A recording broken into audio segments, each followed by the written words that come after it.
going to fight for this position.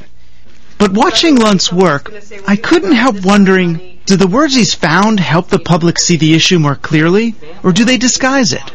Is Luntz listening to us so his clients can give us what we want, or so we can figure out how to make us want what they have to sell? You're ducking the question. You're ducking the reality test. This is a guy who is merchandising ideas and merchandising a movement and merchandising a political party. And in many instances, the words that he says are the ones that resonate, are ones that obscure to some extent the issue. The right name makes the policy sell better. It's just like putting a name on a bar of soap or any other commercial product. It matters what you name things. Journalist Nicholas Lemon wrote a profile of Luntz in the New Yorker magazine called The Word Lab. He described how Luntz once turned public opinion simply by replacing the name estate tax with the more emotionally charged death tax. As far as I can tell, in the entire developed world, every single country had an estate tax, and it was completely uncontroversial all over the world. And it is clearly the case that this construction, this rhetorical construction of calling it the death tax, took it from the realm of something everybody was for and in a just unquestioned way into something that most people seem to be against, and is on its way to being eliminated. Look, for years, political people and lawyers, who, by the way, are the worst communicators, used the phrase estate tax. And for years they couldn't eliminate it, but the public wouldn't support it because the word estate sounds wealthy. Someone like me comes around and realizes that it's not an estate tax, it's a death tax, because you're taxed at death.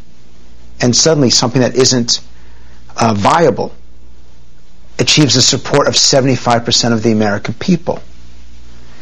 It's the same tax, but nobody really knows what an estate is. But they certainly know what it means to be taxed when you die.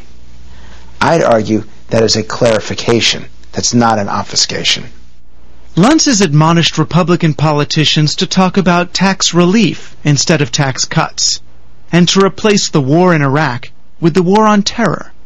He once told his party to speak of climate change, not global warming. What is the difference?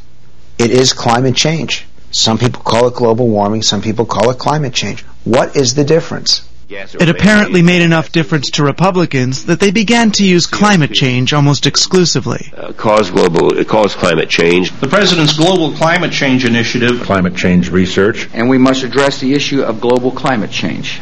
I don't argue with you that words can sometimes be used to confuse, but it's up to the practitioners of this study of language to apply them for good and not for evil. It is just like fire. Fire can heat your house or burn it down. I'm optimistic about America because I believe in the people of America. Still, the rise of consultants like Luntz has led to an increase in the emotionality of American political campaigns. We are a country of the future. We're a country of optimists. We're the can-do people. More and more, electioneering, particularly political advertising, has left behind facts for visceral appeals. If you're looking for an example of how advertising is a really corrosive force in society, I advise you to look away from consumer product advertising and just look at political advertising, because it's a stain on our democracy. You know, you're selling soup or soap or oatmeal. One thing you basically have to do is tell the truth. Not the eternal truth, but the factual truth. So, by and large, advertising is essentially truthful, except political advertising, which, year after year, and it gets worse every year, is just the artful assembling of nominal facts into hideous, outrageous lies. Raising taxes is a habit of Kerry's. He supported tax breaks for exporting jobs. In fact, while consumers are protected by law from false advertising of products, politicians can legally say pretty much whatever they want. John Kerry lied to get his Bronze Star. For Bush, drug company profits come first. The ads leading up to the 2004 election, according to many experts, were the most deceptive ever. Pressured by fellow liberals, he's changed his position. All this noise has worn many voters out. To fight political ad fatigue, marketers have had to get creative.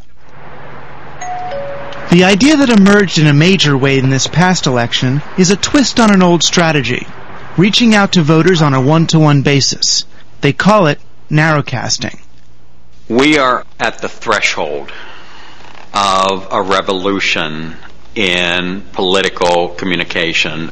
What we're about to see is the ability to send very directed messages to very small audiences on an ongoing basis anywhere in the country.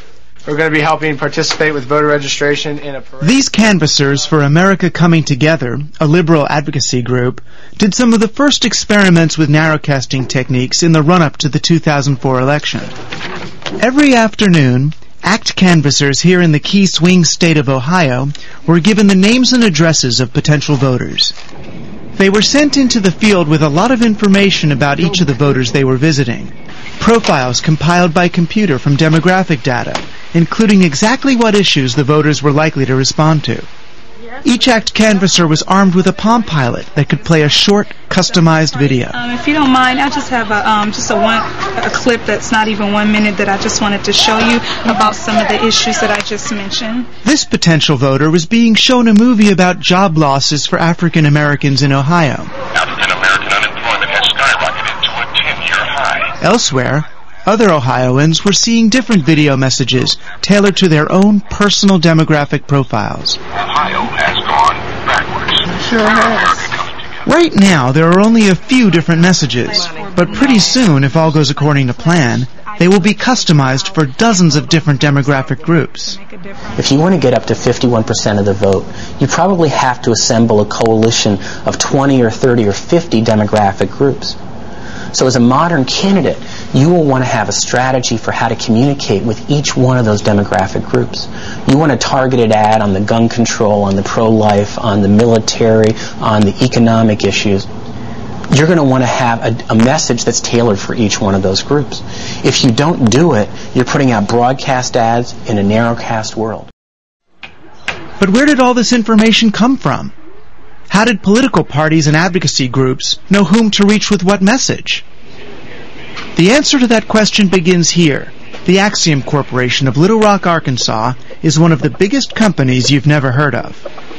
Somewhere in these acres of blinking computers is carefully guarded data about you. Not just your name, address, and phone number, but probably also the catalogs you get, the cars you've bought, and maybe even what shoes you wear, and whether you like dogs or cats.